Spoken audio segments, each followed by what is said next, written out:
जैसे गुरु रविदास जी ने अपना कर्म भी किया और उपदेश भी करते थे और मेडिटेशन भी करते हैं, तो इसी तरह हमारे श्रीमान भगवान दास जी, देखिए पूरी कीर्तन मंडली का प्रेम हमारे श्रीमान श्रवण जी सारण से और सुमेर चंद जी टीपी से और हमारे सेक्रेटरी साहब और पूरी कीर्तन मंडली जो भी शासन विग्रह से दूर दराज से ट्रेन में प्रेम के बस में यहाँ पर आई, ये है हमारे श्रीमान भगवान दास जी की महिमा, इनका प्रेम और इनके जो गुरु के द्वारा, गुरु की वाणी के द्वारा अनमोल मोती बखेरे हुए हैं, उनको देखते आज उनकी पहचान, उनकी परख करने के लिए हमारी साथ संगत यहाँ पर उनके प्रांगण के अंदर इनके परिवार की सुख समृद्धि के लिए जो संत शिरोमणि गुरुदास महाराज जी का सत्संग जागरण, जो अभी संत जी मेरे से पहले जो संत फकीर चंद जी मानक वाले जो कपाल मोचन में डेरा है, वो भी यहाँ पर पहुंचे थे, उन्होंने भी आपको निहाल किया अपने प्रवचनों के द्वारा। और भी हमारे प्रचारक जो कीर्तन मंडली मेरे से पहले बहुत अच्छा प्रचार करके गए हैं, आप उसी के ऊपर अमल करें। जैसे गुरु जी ने कहा कि सब संतों को बंदगी अपनी अपनी तोड़, शब्द की पालकी सिर माथे के मोड़, सतगुरु राम दयाल जी मोहब्बत भी दयाल, दौलत से रखिए प्रभु सर पर हाथ। देखिए आप सभी को पता है, जो भी संत शिरोमणि गुरुदास जी की वाणी को मानता है, आज भी उसका कल्याण है और उससे पहले उसका कल्याण है। क्यों कल्याण क्यों होता है? जो बाबा साहब ने 3 मूल मंत्र, शिक्षित बनो, संगठित रहो, संघर्ष करो, और गुरु रविदास जी ने 600 वर्ष पहले जो हम वचन करते हैं कि पढ़िए, बोलिए, सुनिए, तो पढ़ना भी जरूरी है, सुनना भी जरूरी है, बोलना भी जरूरी है। और बाबा साहब ने भी उसी बात को, उसी विचार को मनन करके समाज के अंदर एक शिक्षा दीक्षा की बात की, शिक्षित होना बहुत जरूरी है।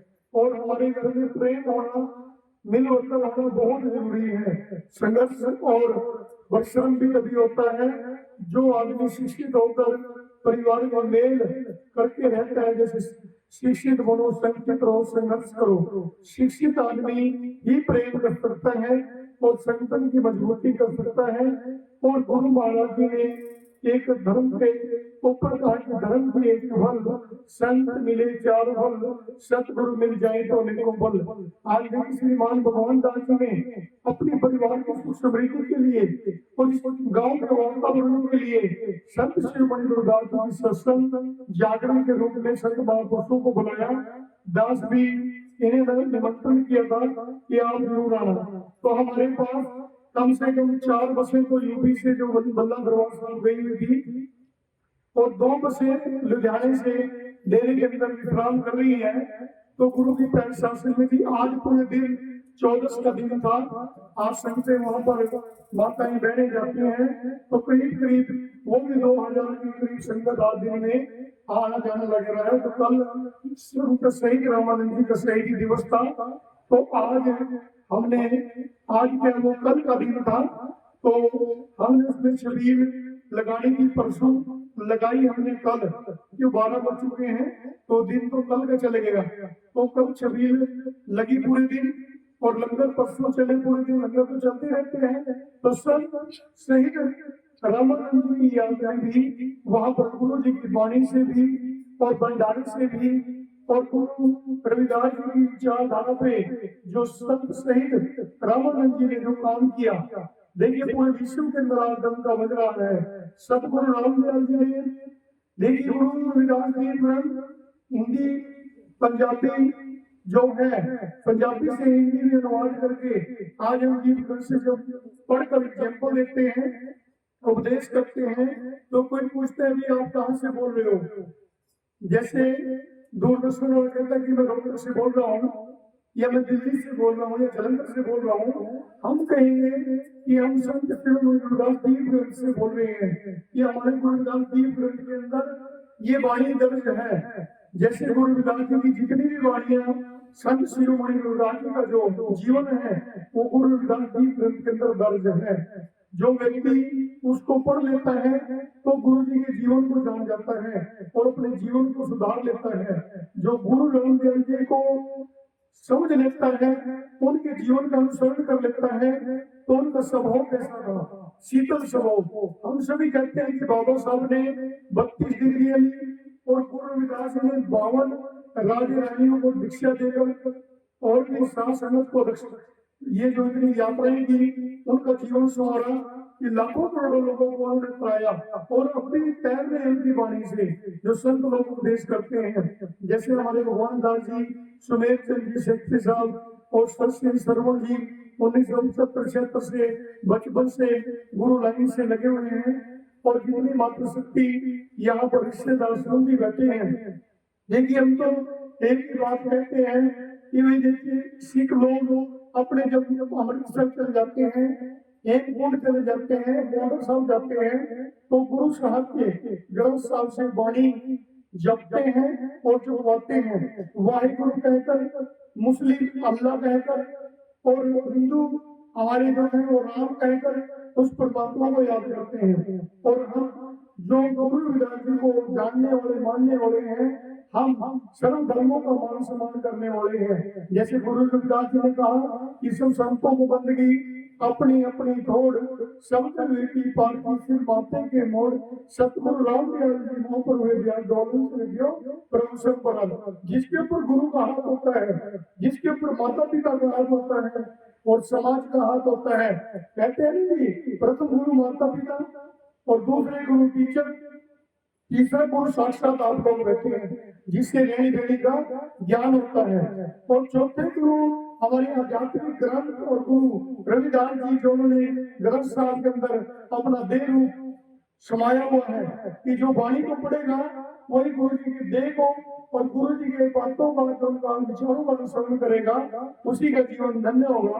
तो गुरु रविदास जी को जानना है तो गुरु जी रविदास जी की बात को मानना है, तभी हमारा जीवन गुरु जी की जीवनी से जुड़ सकता है। जैसे गुरु रविदास जी ने हमें बहुत कुछ दर्शाया, आपने देखा कि शब्दों के अंदर गुरु जी ने कहा कि बहुत जन बिछड़े थे माधो जन्म तुम्हारे लेके। तो आज कोई हमें रोक नहीं रहा स्कूल में जाने से, कोई हमें मंदिर में जाने से नहीं रोकता, हमें अपने घर में नीति नियम करने से कोई नहीं रोकता। तो आज भी हम कहें कि ना जी हम कभी गुरु जी की आप नहीं जानते या गुरु जी की वाणी के ऊपर हमने आज तक ध्यान नहीं दिया, पर लिखकर भी चाहे लड़की हो चाहे लड़का हो, चाहे वो प्लस टू कर ले, चाहे वो मैट्रिक पास कर ले, चाहे एमए कर ले, चाहे बीटेक कर ले, जो भी कर ले, करते करते गुरु जी की विचारधारा के ऊपर उन्होंने ध्यान नहीं दिया कि नीति नियम के ऊपर ध्यान नहीं दिया तो उसकी विद्या भी अधूरी है, उसकी विद्या प्राप्त करनी भी अधूरी है। कि बाबा साहब ने 32 डिग्री ली और गुरु रविदास जी ने 52 राज रानियों का जीवन है, तो वो हमने उन चीजों के ऊपर अनुसरण करना है कि उन्होंने कितने लोगों को जोड़कर समाज का कल्याण किया। तो हम भी अपने विचारों से, अपने मनन से और गुरु जी की वाणी से समाज को जोड़े, सर्व मानवता के ऊपर ऐसा कृपा करें, ऐसी दया करें कि गुरु जी के ऊपर कृपा हो जाए। ये कृपा कैसी होगी? जैसे हमारे भगवान दास जी अपने घर में अपनी सुख समृद्धि के लिए, कई बार मैं देखता हूँ मिस्त्री लोग जो होते हैं वो अपने घर कम बढ़ाते हैं, दूसरे भी ज्यादा बढ़ाते हैं। और जो मेरे भाई सत्संग जगराता करते हैं वो अपने घर में करते, लोगों के घर में करते हैं। तो आज भगवान दास जी ने एक मिसाल पैदा पहले से की हुई है कि वे पहले अपने घर स्वयं को दीपक जगाएं, तब आके हम दीपक जगाते अच्छे लगते हैं। दीपक से दीपक तभी जगेगा। अभी ये महात्मा लोग एमपी मध्य प्रदेश से मेरे पास गुरु के दर पे आए हुए हैं, तो मैंने कहा संत जी आपके एमपी के अंदर कितने महात्मा आ सकते हैं? कहते गुरु जी हमारे सागर जिले के अंदर 1000 साधुओं ने छोड़ा पहन रखा है। वो बल्ला भी जाते हैं, पठानकोट भी जाते हैं और कपालमुचरी भी जाते हैं, सभी धामों की मेलों करते हैं।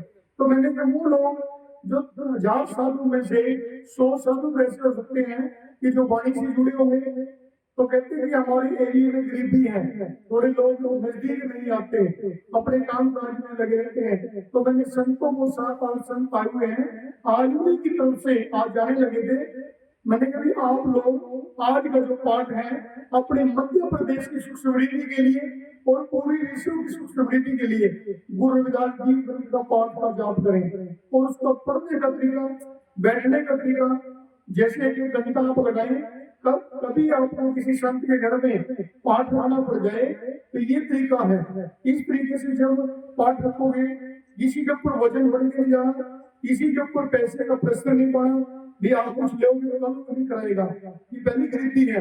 तो एक एक संत जब जाएगा, 10 संत इकट्ठे होंगे तो वो संत खाली हाथ नहीं जाएगा, चाहे वो प्रसाद कुछ भी लेकर जाए। हिमाचल के अंदर जो है, जो सत्संग की या संगत आती है तो वो फल कुछ ना कुछ प्रसाद गुरु जी के चरणों में चढ़ाती रहती है। हम एक बार ये देहरादून के पास खुले गाँव है, तो वहां गए तो करीब करीब संगत आई, कोई पतासे, कोई लैची दाना, कोई फ्रूट, कोई लीची, कोई किसी चीज का प्रसाद, इतना बड़ा ढेर उस प्रसाद का लग गया। तो हमने कहा ये प्रसाद की क्या प्रथा है आपकी, ये हम खाली हाथ नहीं आते गुरु की शरण में, हम गुरु की शरण में कुछ ना कुछ लेकर आते हैं। तो मैंने कहा इस प्रसाद का जब संगत का प्रसाद बटेगा, आरती अरदास होगी, वहां ये काम आ जाएगा।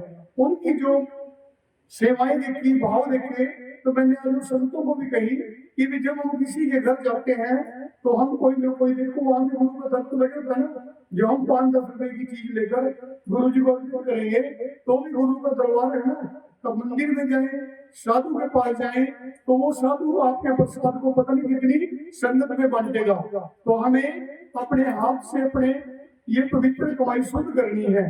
तो गुरु की शासन में किसी को ऊपर उठाना है तो हमें एक दूसरे की मदद करनी पड़ेगी। तो संत समाज को मैंने आज यही संदेश, यही विचार दिए कि भी आज आप देर में रहकर इस चीज की दीक्षा, इस चीज की शिक्षा समाज में दें कि भी जब हम किसी के घर पाठ करने जाएंगे, हवन करने जाएंगे या कथा करने जाएंगे, तो वो 10 साधु एक दूसरे के घर से कुछ नहीं लेंगे, वहां पर वो लेके जाएंगे, चाहे 2 किलो चावल लेके जाएंगे, तो उस दिन का भंडारा आप 10 साधुओं की तरफ से होगा। तो उस परिवार का और बढ़ावा होगा कि मैंने साधु के ऊपर कोई वजन नहीं पाया, किसी के पास रुपए इकट्ठे हुए हैं तो उसके घर ले जाओ, देखो इसी साधु को देना पड़ जाए, तो उस साधु के ऊपर वजन नहीं पड़ना चाहिए कि वो साधु पहली गरीब है। तो अपने एरिया के अंदर भी हमें इसी तरह करना चाहिए कि हमारी जो कीर्तन मंडली जो भी कहीं भी प्रचार प्रसार कर रही है, तो हमें मिलजुल कर आज की टीम या आज जिस तरह हमने रह पुरानी के अंदर कीर्तन मंडलियों का विचारधारा शोध की थी सभी ने कि अपने अपने विचार सब ने रखे, तो वहां पर कई मंडलियों को अच्छा मान सम्मान दिया गया। तो जिस तरह हम भी 5-4 मंडलियां बैठकर आज की सत्संग हुई आपकी तरफ से 5 मंडलियां बैठ के सुनेगी, अगले हफ्ता दूसरी मंडली सत्संग करेगी, ये इकट्ठा होकर हमारी वाणी भी एक होगी, विचार भी एक होगा। तो मैं तो यही अर्ज करूंगा कि आज भगवान दास जी के घर से इस सुख समृद्धि के लिए हम विनती भी करें, अरदास भी करें। गुरु जी की वाणी से सब कुछ हो चुका है। हमारे संत महापुरुष हम प्रवचन करके अभी 1 घंटा पहले यहाँ से निकले थे, मुझे रास्ते में मिले, तो सभी महापुरुषों का हमें मान सम्मान करना चाहिए, सभी महापुरुषों की वाणी पर अनुसरण करना चाहिए। जैसे गुरु रविदास जी ने कहा कि मन में संकोच रखिए, शब्द की करिए सेवा, सेवा सब कुछ देते हैं, सेवा ही मत किया रविदास। आपको पता है कि जब हमारे माता पिता शादियां करते थे तो सब के रस्म काज इकट्ठे कर लेते थे, उसमें 2-2, 4-4 किलो चीनी इकट्ठी होती थी, 2 बोरी चीनी की, 3 बोरी चीनी की उनके घर में आ जाती थी।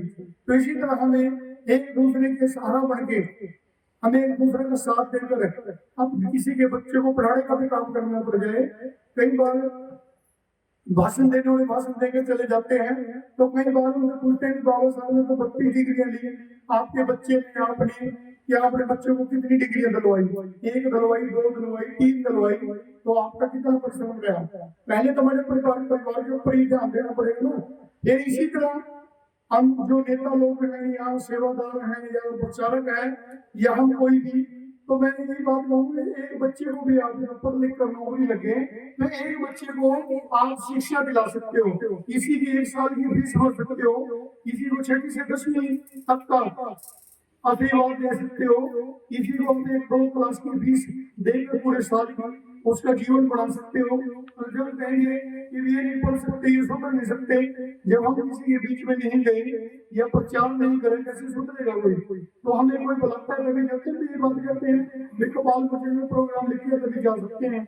हमें प्रयास करना चाहिए, जितनी भी हमारी कीर्तन मंडलियां हैं, चाहे गुरु घर कपाल मोचन से, चाहे कोई भी हमारा गुरु घर है, हमें गांव गांव में जाकर जिन्होंने नाम दान लिया हुआ है, जो मेरे भाई शराब पीते हैं, नशा करते हैं, चाहे वो समाज का नशा करते हैं, किसी भी चीज का, कितने लोग हैं, 10-20 लोग होते हैं गाँव में, तो उन्हीं के बीच में बैठ के सत्संग करें कि भाई आप भी हो, आप हमारे साथी हो, तो वो भी कभी ना कभी सुधर सकता है। उसको यात्रा में ले जाए, उस यात्रा में उसी के ऊपर ज्यादा फोकस रखे, उसी को ज्यादा बिजी रखे करके वो एक हफ्ता नशे ही करे, तो क्या तो हफ्ते के अंदर उसकी नशे ही छूट जाए, या हम उसको सत्संग में ले जाए, उससे उसका नशा छूट जाए। तो हमें कोई ना कोई प्रयास करके वो कहेंगे तो नशे करता है, ये चोरी करता है, इसको साफ रखना, तो वो ढीठ बन जाएगा वो, तो उसको ढीठ पना खत्म करना है, गुरु की वाणी की तरफ उसको ले जाना है और गुरु भक्ति से जोड़ना है। तो हमें अपने लोगों को ये नहीं कहना कि नहीं सुधर सकते, सुधारने में हमारा जीवन चला जाए, हमारे गुरुओं का जीवन चले गया, तो हम अपना विचार और अपने आप ऐसे रहे कि हम किसी को कटु वचन न बोले, अपने विचारों को सोच कर बोले, कि चाहे हम मंच पे बोलते हो, किसी के धर्म की कटाक्ष नहीं करें, अपने गुरु की महिमा करें।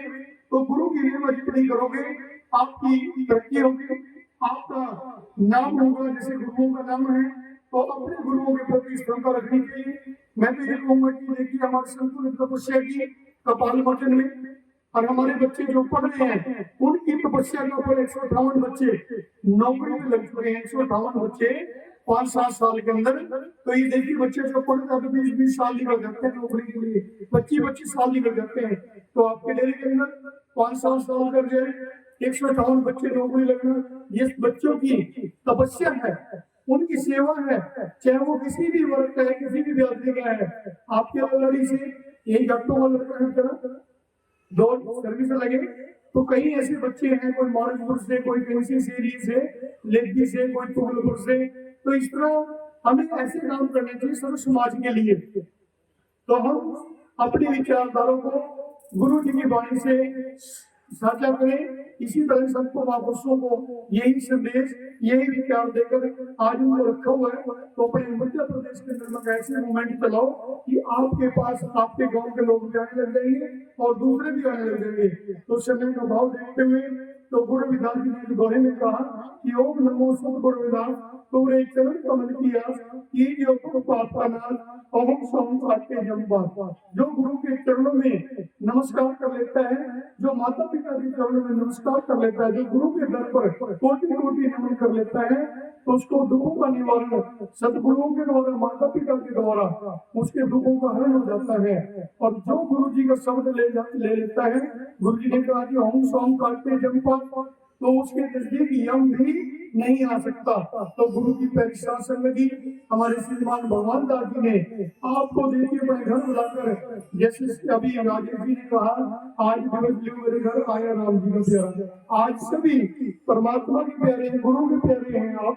तो आज खुशी होकर हमारे राजेश जी ने और उन्होंने जो श्रीमान भगवान दास जी ने गुरु महिमा के ऊपर बहुत मान सम्मान दिया, तो उनका भी धन्यवाद। समय का भाव देखते हुए सत्संग के अंदर वाणियां बहुत होगी और आगे भी होंगी। तो हमारे भगवान दास जी जैसे भी मंच को चलाते रहेंगे, इनके परिवार की सुख समृद्धि के लिए आज का दिन, आज की रात तो आप गुणगान करते चले जाएं। तो मैं आज के प्रोग्राम की जो परिवार की सुख समृद्धि के लिए किया गया, तो भगवान दास जी के परिवार को लग लग बधाई देता हूँ। और माताओं बहनों को ये कहूँगा, जो हमारे बुजुर्ग बच्चे हैं वो अपनी वाणी से जुड़ जाएं और किसी संत से जुड़ जाएं, तो आपके बच्चे नशे पत्ते से बच जाएंगे। कोई पूछे कभी नाम दाम लेने से क्या फायदा होता है, मंदिरों में जाने से क्या फायदा होता है? ये फायदा होता है, एक तो हमारे बच्चे नशे से बच जाते हैं, एक हम गलत संगत से बच जाते हैं। तो हमें निंदा चुगली से बच जाना चाहिए गुरु की सत्संग में जाकर। तो सत्संग के बहुत फायदे हैं, जो जाए तब ही उसका लाभ मिलेगा। जैसे कोई कहा कि संत कैसे बना जाता है, गुरु कैसे बना जाता है। एक संत वृद्ध हो गया, 80-90 साल के, जैसे बाबा जी बैठे, वो कहने लगे भाई मेरी तो जुबान भी ततलाने लगी, हाथ भी कांपने लगे, पांव भी कांपने लगे। तो वही कोई मेरे साथ जो कीर्तन करते हैं, जो मेरी रसोई करते हैं, जो बाहर लंगर सेवा की सेवा करते हैं, जो भी काम कर रहे हैं गुरु घर में, भाई एक मिनट सारे इकट्ठे हो जाओ भाई। ये बनो, ये जो गुरु विद्या की पदवी है वो उस सेवक को देनी है जो मेरी आज्ञा में चलता हो। सभी ने कहा गुरु जी हम तो सब आपकी आज्ञा में चलने वाले हैं, सत्संग करने के लिए जाते हो भी आपकी आज्ञा से, किसी संगत की सेवा लंगर की करते हो भी आपकी आज्ञा से, तो जो दान पुण्य करते हैं, जो सेठ लोग हैं हम आपकी आज्ञा से करते हैं। तो कहा करते हैं, पर लेकिन जिस दिन उस बात के ऊपर चलोगे, अमल करोगे, फिर देखते हैं। तो गुरु जी ने सभी संगत को और सभी सेवादारों को बुला लिया। तो बुलाया, कहते कि ये गद्दी और इसका प्रतिनिधि मैं आज ही करके जाऊंगा, आज ही मैं ये गद्दी का मालिक किसी को भी बना दूंगा। तो फिर कहने भाई जैसे हमारी कीर्तन मंडली है या घर में जो पोचा गभरी की सेवा करते थे सेवादार, या जो दान पुण्य देने वाले सेठ लोग दे, गुरु जी देख कर फैसला ले लियो। उधर हमारे कीर्तन वाले कहे गुरु जी देख कर फैसला ले लियो। जो नीचे झाड़ू पोछा करने वाले दे, रोटी बनाने वाले दे, गुरु जी देख कर फैसला ले लियो। कभी कोई गलत फैसला लिया जाए हमारी तरफ भी देख लेना, गरीबों की तरफ। गुरु जी ने कहा सबकी तरफ एक ही जैसी दृष्टि होगी, एक ही जैसी विचार होगा और एक ही ऐसा आशीर्वाद होगा। तो गुरु जी ने कहा कि भाई आप मेरी बात को मानते हैं, सब ने दो हाथ खड़े करे। गुरु जी मानते हैं, मानने में कहा जी सब ने दो हाथ खड़े करे। तो गुरु जी ने कहा जो इस पदवी को पाना चाहता है तो मेरा एक वचन मानना पड़ेगा। तो ने कहा कौन सा वचन है? कहा मेरे खड़े होकर कोई भी अच्छे शिष्य मेरा अच्छा ज्ञानी ब्रह्म ज्ञानी हो, वो खड़े होकर मेरे 5 साल में जुत्ती मार दे भाई। उन्हें कहा ये तो दान देना भी ठीक है, बर्तन मांजना भी ठीक है, कीर्तन करना भी ठीक है, प्रभु जी को दिक्कत गद्दी नहीं देनी, इसका क्या बात रख दी मारना है किसी को। और गुरु जी ये गद्दी देनी है किसी को, तो छोड़ कर जाने वाले जी ने तो वैसी बात रख दी, भाई देनी है, बात ही ऐसी रख दी। तो सभी ने संकोच किया ये काम गलत है, गुरु जी के सर में 5 पत्ती मारना गलत है। फिर गुरु जी ने दूसरी बात करें, मेरी 80 साल की हुई गाड़ी होगी, क्या मेरे इस वचन की पालना करने वाला कोई भी नहीं है? आप लोग इतनी सेवा करते हो, बाहर जाके प्रचार करते हो, आप लंगर खिलाते हो, मांगते लेते हो, दान करते हो, क्या ये मेरे वचन की पालना नहीं करोगे? तो उन्हें भी सब ने नीचे नार कर ली कि विना ये काम तो गुरु जी के हित के लिए भी ठीक नहीं, हमारे हित के लिए भी ठीक नहीं है। तो गुरु की प्यारी शासन की जब एक बड़ी आदमी पीछे से उठकर आया, काकू जी वैसे कभी कभी मैं सत्संग सुनने आ जाऊंगा, पर कहे किसी ने गुरु के वचन का जवाब कभी नहीं होना चाहिए, उसकी वचन की पालना होनी चाहिए। तो एक बुजुर्ग उठ के आया, कपड़े मैले थे उसके, उठ कर आया, कहा गुरु जी ने नहीं सारी संगत कर दी, ये आपकी आज्ञा को नहीं मान दी, तो इसको आज्ञा को मानने के लिए मैं तैयार हूँ। तो उधर कह रहे वही सारे विजय बूढ़ा से जो गुरु जी ने एक जुत्ती भी करी ना, तो मजा किसके ऊपर मारेंगे। उधर जैसे हमारे सुनील चंद्र जी या कोई भी दोनों मास्टर या कोई भी कहना है कि वही जो उसने गुरु जी ने जुत्ती मारी है, हम क्यों लिखा है हमारी नहीं बचता। और उधर जैसे कोई पानी पिलाने वाला या बर्तन धोने वाला या कोई भी अपना पतीले के मतलब दाल सब्जी बनाने वाला, उसने भी कहा कि उसने ये काम कर दिया तो इसका ये कर देंगे। सबके अंदर गुरु के प्रति प्रेम तो था, पर लेकिन जो गुरु का वचन था वो अलग था। तो सबके अंदर गुस्सा क्रोध गुरु के प्रति भाई कोई कुछ ना कर सके। ये वचन गुरु जी का चलो नहीं मानते, पर गुरु जी का नहीं ये आज भी नहीं मान देंगे। तो उसने कहा कि गुरु जी क्या ये संगत कितने साल से आपके पास आती है? कहा मेरे को 80 वर्ष हो गए। गुरु रविदास जी ने कहना कि जन्म तुम्हारे लिखे, ये मैंने इतने के लिए जीवन लगाया था, पर लेकिन इनमें एक भी खरा नहीं उतर रहा। तो कहना गुरु जी सब संतों को बंदगी अपनी अपनी दौड़ शब्द वेगी पार की सिर मारते के वो। तो गुरु की परीक्षा संग थी अपनी अपनी जगह सब ठीक है। विवेक कहना पानी से पतला ज्ञान है और भूमि से भारी पाप है और काजल से काला दाग है और अग्नि से तेज क्रोध है। इन चीजों पर जिन लोगों ने काबू पा लिया, जिन लोगों ने इसके ऊपर विवेक पा लिया, वही आदमी पार हो सकता है। तो वो कहने लगे कि ये जो बुजुर्ग खड़े हैं ये तैयारी पे है जी, इसने जो कुछ किया हम इसको बख्शे नहीं, इसको करने तो दो।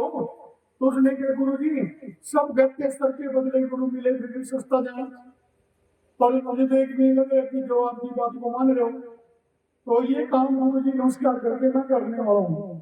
तो उनने अपनी जुत्ती निकाली और गुरु जी जुत्ती निकाली, मैंने सर अपना नीचे करो, गुरु जी ने कर लिया।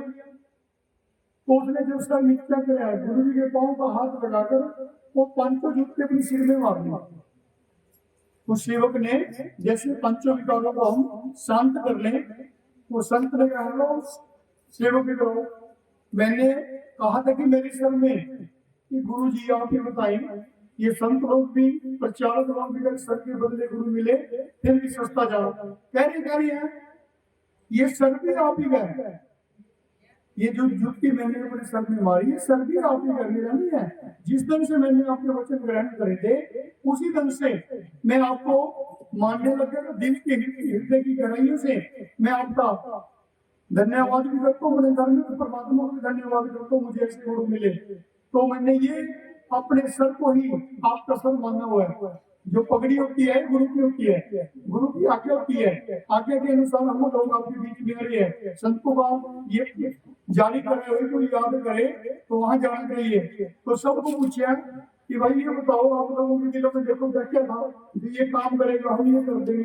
फिर कहा गुरु जी ने बहुत चीजें हैं, समय को देखते हुए आप लोगों का भी समय बहुत बड़ा है, तो गुरु की पहले शासन में भी ये चीज को आप ग्रहण करें कि गुरु जो कहता है वो भी एक बार हमें अमल में देखना चाहिए कि वो इस वचन से कह रहे हैं, अनुभव होना चाहिए।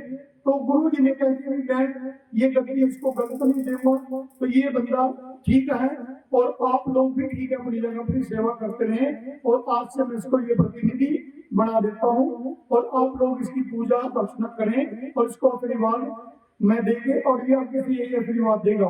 तो गुरु की पहली शासन में भी इसी तरह आप लोग अपने गुरु दीक्षा लेकर अपने गुरुओं से जुड़े रहे और गुरु के वचन की पालना करते रहे। समय का भाव गुरु जी के चरणों में मैं अपनी ओर से सतगुरु जी के चरण में कोटि नमन करता हूँ। और वो जो गद्दी है वो गुरु के वचन की होती है, वचन गुरु को मानने पड़ते हैं, आपके शिष्य को भी मानने पड़ते हैं। तो इसी तरह हमारे भगवान दास जी अपने विचारों को सोच करके बोलते हैं और सोच करके चलते हैं। आज ये परिवार खुशहाल है, बच्चे कहने में सुनने में, 2 बेटे हैं, 2 पुत्र वधु और 1 लड़की है। देखिए इस परिवार में कितनी खुशहाली है। पहले तो ये बच्चों को मिलोवर्तन एक मुट्ठी में रहना, ये गुरु जी ने कहा कि मन चंगा जी कटौती में गंगा। तो आप लोग इसी तरह मन सोच करके कहीं भी जाए गुरु जी की जीवनी पर अपना ध्यान लगाएं। तो मैं शक्ति साहब का और पूरी कीर्तन मंडली का और साथ संगत का धन्यवाद करता हूँ। तो डेरा बाबा लालदास में जब भी समय लगे आप आए, आपका डेरा है, आपकी सेवाएं हैं। जय गुरुदेव, धन गुरुदेव, बोलिए सुख गुरुदास महाराज की जय।